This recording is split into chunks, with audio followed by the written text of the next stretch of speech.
ছাত্র রাজনীতির সংস্কৃতির অবতারণা করছে, যা জুলাই গণ অভ্যুত্থানের স্পিরিটের সম্পূর্ণ পরিপন্থী।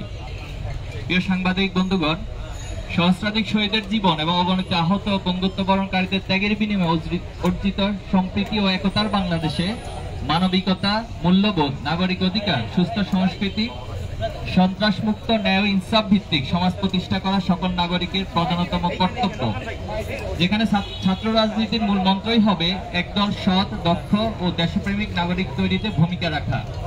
ছাত্র রাজনীতির মাধ্যমে শিক্ষার্থীদের দক্ষতা উন্নয়ন সাধিত হবে এবং দেশ পরিচালনার যোগ্যতা সম্পন্ন হয়ে গড়ে উঠবে।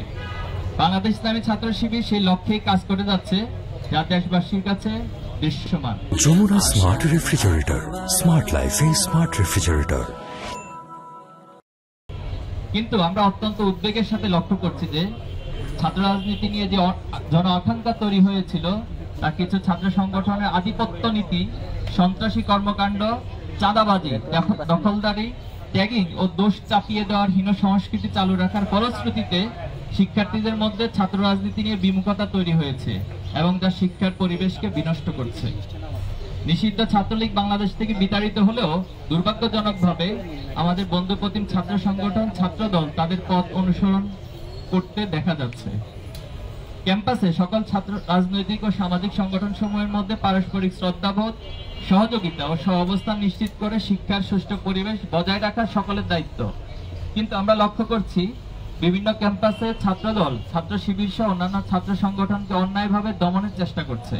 শুধু তাই নয়, নিজেরা সন্ত্রাসী কায়দা শিক্ষার্থীদের হামলা করে তার দায় উদ্দেশ্য প্রণোদিতভাবে ছাত্র শিবিরের উপর চাপিয়ে দিচ্ছে, যার প্রবক্তা ছিল নিষিদ্ধ ছাত্র সংগঠন ছাত্রলীগ। স্বৈরাচারী গণহত্যাকারী শেখ হাসিনা মুক্ত বাংলাদেশে ফ্যাসিবাদের টুলসগুলো কিছু ছাত্র সংগঠন ঘোষণা দিয়ে গ্রহণ করেছে। আপনারা দেখেছেন, তারা ফেসবুকে স্ট্যাটাস দিয়ে শিবির কোপানো জায়েজ, আগেও ছিল এবং ভবিষ্যতেও থাকবে, এমন বিভৎস এবং হীন ঘোষণা দিচ্ছে। আমরা নোয়াখালীতে এমন একজনের বিরুদ্ধে মামলা করেছি। আমরা আশা করব সরকার তাদের বিরুদ্ধে যথাযথ ব্যবস্থা গ্রহণ করবে। শুধু তাই নয়, কুয়েটের ঘটনাকে কেন্দ্র করে ছাত্র শিবিরের সম্পৃক্ততার মিথ্যা বক্তব্য দিয়ে দেশের বিভিন্ন জায়গায় বিক্ষোভ করা হয়েছে। খুলনার শিববাড়িতে তাদের মিছিল থেকে একটা শিবির দর দৈরা দৈরা জবাই কর স্লোগান দেওয়া হয়। এমন ভয়ঙ্কর হিংস্র স্লোগান আমরা ছাত্রলীগের মুখে ইতিপূর্বে শুনেছিলাম। কিন্তু ছাত্র দলের মধ্যে নিষিদ্ধ ছাত্রলীগের প্রতিচ্ছবি ফুটে উঠবে, তা আমরা কোনোভাবেই কামনা করি না। সারা দেশে শত শত জায়গায় চাঁদাবাজি, দখলদারি দেখে বোঝার উপায় নেই যে দেশের কোনো পরিবর্তন হয়েছে। অপরাধীদের হাত বদল হয়েছে ঠিকই, কিন্তু অপরাধ আগের মতোই চলছে। গত 4 ফেব্রুয়ারি যশোরের চাঁচড়ায় চাঁদা না দেওয়ার সম্রাট নামের এক মাছ ব্যবসায়ীর চোখ উপড়ে ফেলে ছাত্রদল নামের কিছু সন্ত্রাসী। গতকাল গাজীপুর মাইকে ঘোষণা দিয়ে প্রকাশ্য দিবালোকে চাঁদা আদায় করার ঘটনা আপনারা দেখেছেন। প্রতিদিন এমন অসংখ্য ঘটনা গণমাধ্যমে প্রকাশ হচ্ছে।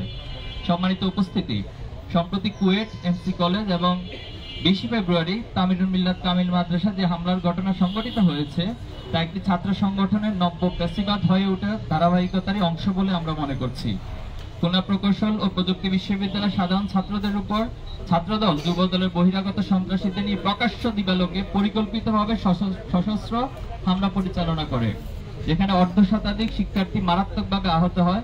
কিন্তু ছাত্রদল তাদের উচ্ছৃঙ্খল কর্মীদের বিরুদ্ধে ব্যবস্থা না নিয়ে উল্টো সেই সন্ত্রাসী কর্মকাণ্ডের দায় ছাত্র শিবিরের উপর চাপিয়ে দেয়। শুধু তাই নয়, প্রকাশ্য সংবাদ সম্মেলনে ছাত্রদল সভাপতি রাকিবুল ইসলাম রাকিব শিবিরের উপর দায় দিয়ে দেওয়ার মতো নির্দেশনা প্রদান করে, যার মাধ্যমে দেশবাসীর কাছে তাদের ঘৃণ্য পরিকল্পনা স্পষ্ট হয়ে যায়। একদিকে ছাত্র শিবিরের দায় চাপিয়ে দেওয়ার প্রকৃত ঘটনা আড়াল করতে চেষ্টা করে, অন্যদিকে যুবদল তাদের চিহ্নিত সন্ত্রাসীকে বহিষ্কার করার মাধ্যমে নিজের সাংগঠনিক সংশ্লিষ্টতা প্রমাণ করে।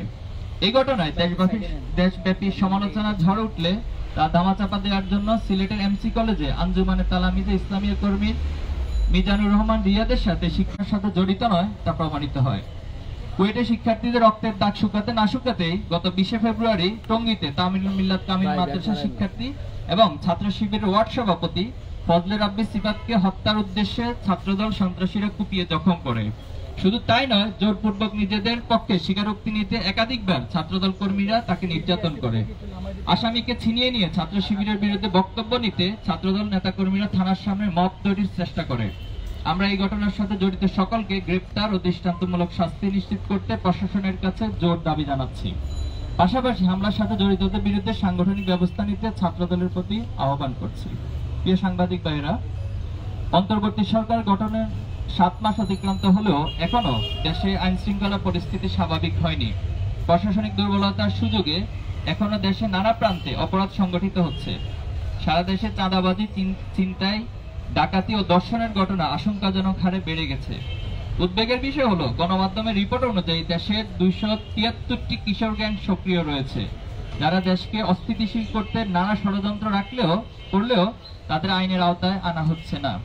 গণমাধ্যম সূত্রে জানতে পেরেছি, জুলাই গণহত্যা জড়িতদের 723 জনকে জামিন দেওয়া হয়েছে, অথচ বিগত 15 বছরে দায়েরকৃত মামলা আসামিদের মুক্তি এখনো নিশ্চিত হয়নি। আমরা ঢাকা বিশ্ববিদ্যালয় শাখার প্রতিষ্ঠাকালীন সভাপতি এটিএম আজহারুল ইসলাম সহ সকল মাজলুমদের দ্রুত মুক্তির দাবি জানাচ্ছি। আপনারা জানেন, সম্প্রতি দেশে বিভিন্ন স্থানে ধর্ষণের ঘটনা ঘটছে। খুলনা জেলার বাটিয়াঘাটা উপজেলার জলমা ইউনিয়ন, শেরপুর জেলার জিনাইগাতির গজনী অবকাশ কেন্দ্র এবং রাজধানী থেকে ছেড়ে যাওয়া রাজশাহীগামী একটি বাসে 3 মাসের অন্তঃসত্ত্বা নারী সহ 3টি ধর্ষণের ঘটনা ঘটে। আমরা দর্শকদের গ্রেপ্তার ও দৃষ্টান্তমূলক শাস্তির দাবি জানাচ্ছি। স্বরাষ্ট্র উপদেষ্টা ও প্রশাসনকে দেশের আইন শৃঙ্খলা পরিস্থিতি স্বাভাবিক করতে আরো সক্রিয় ভূমিকা পালন করার আহ্বান করছি, অথবা নিজেদের ব্যর্থতার দায় স্বীকার করে জাতির কাছে ক্ষমা চাওয়া অথবা পদত্যাগেরও আহ্বান করছি। সম্মানিত উপস্থিতি, আমরা লক্ষ্য করেছি, মুক্ত চিন্তার নামে এদেশে ইসলাম বিদ্বেষী একটি গোষ্ঠী পরিকল্পিতভাবে ইসলামের বিরুদ্ধে বিদ্বেষ ছড়িয়ে সাম্প্রদায়িক সম্প্রীতিকে বিনষ্টের চেষ্টা করছে। সেই গোষ্ঠীর এক ক্রীড়ানক জাতীয় শিক্ষাক্রম ও পাঠ্যপুস্তক বোর্ড এনসিটিবি এর পাঠ্য বই সংশোধন ও পরিমার্জন কমিটির সদস্য, তার মূল নাম হচ্ছে সাজ্জাদুর রহমান। তিনি রাহার নাম ধারণ করে আল্লাহ ও রাসূল সাল্লাল্লাহু আলাইহি ওয়াসাল্লামের শানে চরম অবমাননাকর ও ধৃষ্টতাপূর্ণ শব্দ ব্যবহার করে একটি ফেসবুক পোস্ট দিয়ে দেশের সংখ্যাগরিষ্ঠ জনগণের ধর্মীয় অনুভূতিতে আঘাত এনেছে, যা ফৌজদারি আইন লঙ্ঘনের শামিল। আমরা অতি দ্রুত তাকে গ্রেপ্তার এবং শাস্তির আওতায় আনার জন্য সরকারের কাছে দাবি জানাচ্ছি।